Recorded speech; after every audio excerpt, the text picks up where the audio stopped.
People pleasing isn't being nice.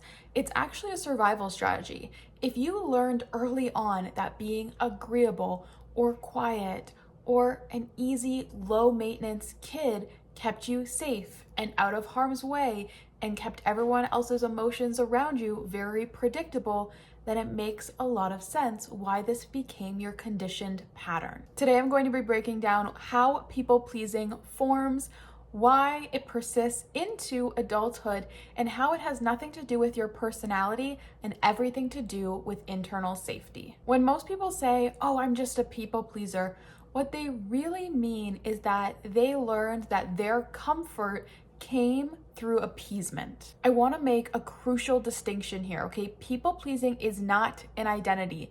It's not. It's an adaptation. It's a learned behavior. Identity is who you are. Adaptation is who you had to become. As a people pleaser myself, I knew that if I did X, Y, and Z, if I was quiet, if I helped my mom, if I did this task, I would be met with love and acceptance and belonging. So I continued to repeat those things, which became an adaptation because it created a desired outcome. I knew if I acted like X, that would result in my mom being like Y, which was the desired outcome I wanted. I have clients say to me all the time, "Oh, I've been a people pleaser my whole life." Well, of course, because consciously, from as far back as you can remember, it's all you can remember because it's how you learned to keep yourself comfortable and safe. It got the desired outcome that you wanted based on the environment you were in. So that same child that learned, if I do X, mom responds with Y, and that's the desired outcome I want, now starts to apply that logic to everywhere else in their life. And as they grow up, it shows up in adulthood as, "Oh, okay, I don't want to upset that person. Oh, they want to do this, let's just do that," right? It's that appeasement. It's the minimizing of our own needs. Now, whether it felt like it or not, this was a survival strategy. That's how it felt in the nervous system. Now, when we look at trauma responses and nervous system, there are 4 primary responses, right? Fight, flight, fawn, or freeze. People pleasing is a fawn response. It's appeasement designed to maintain safety and a sense of belonging. Now, this is where I say that people pleasing is not just I'm nice, because the goal of fawning was never to be kind. Now, don't take it personally. You may actually, as your identity, as your personality, be a very kind person, but that is not connected directly to your people pleasing. The goal of fawning is to reduce threat, reduce conflict, increase a sense of belonging, a sense of approval, reduce attention or unwanted attention, I should say, on yourself. Hopefully you're starting to see that these are biological imperatives. They're not personality quirks, right? Now you're hearing me talk a lot about belonging. And this is really important because this is where the nervous system comes into play.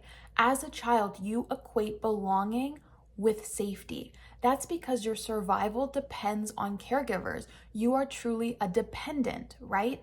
So if you've learned and internalized that being quiet, being an easy child, not speaking up, not creating conflict, all of the things that you do to maintain the peace, if you learn that maintains the bond which keeps you safe, you're going to continue to do more of that. Think about it this way. If speaking up or saying how you actually felt or saying no to something led to disappointment or disconnection from a parent, or your parent shutting down emotionally, or maybe removing themselves, ignoring you, giving the silent treatment, that began to jeopardize your safety because you needed your parent as your caregiver.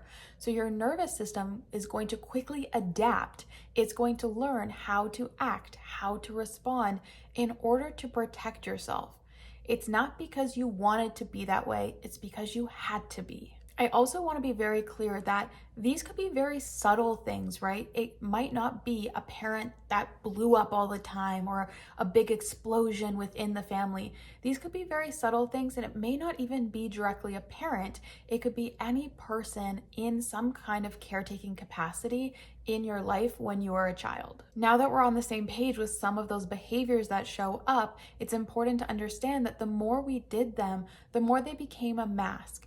And a mask can quickly become an identity if we wear it for too long. And we often would as people pleasers because it became associated with a desired outcome. Here are some really common people pleasing masking traits. I want to see if you identify yourself anywhere on this list or if there's other ones that you might even add. Agreeable, conflict avoidant, low maintenance, helpful, flexible, selfless, accommodating, problem solving, polite.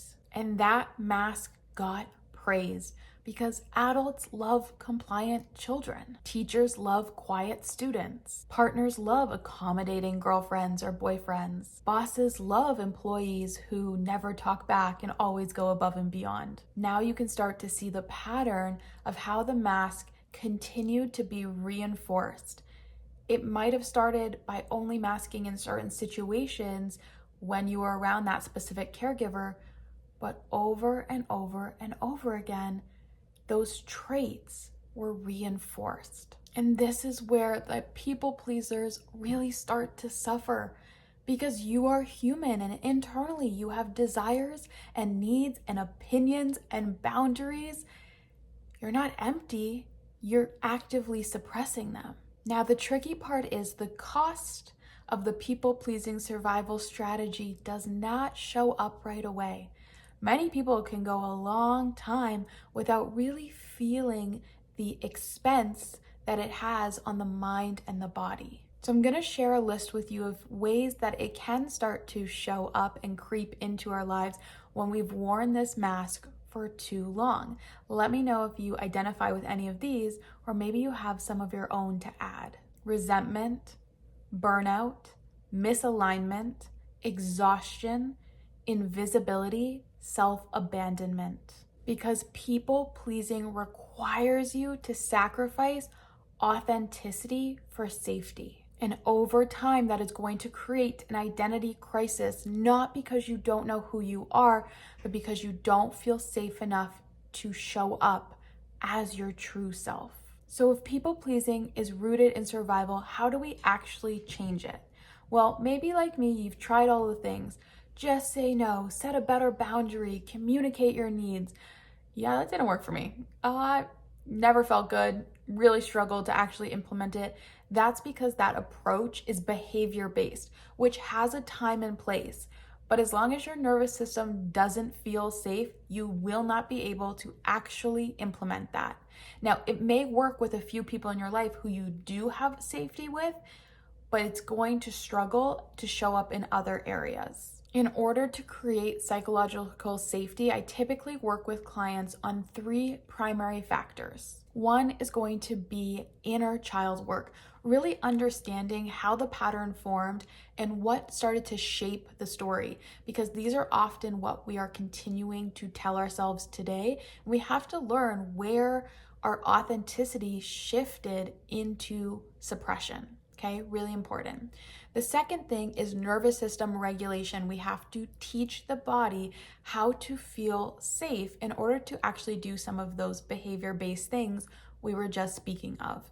And then 3 is actually restoring the narrative. So this ties into number 1. When we've identified the pattern or the story or how it showed up for us, we need to start to shift that belief, that mindset, and understand, that's why I'm sharing this video, that it is not our personality. It is not an attachment of who we are, which means we can separate ourselves from it. And that doesn't mean we're going to get mean and cold-hearted, because your kindness, your caring, your compassion was never a result of your people-pleasing.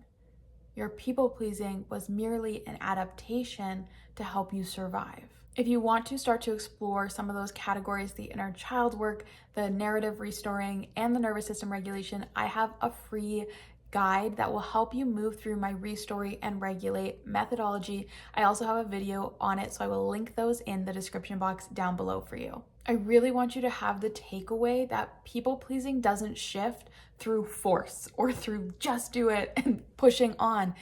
It really only begins to change when you start to create internal safety. If this resonated, I want you to know that you are not alone. I was a people pleaser as well, and something I continuously choose to work on.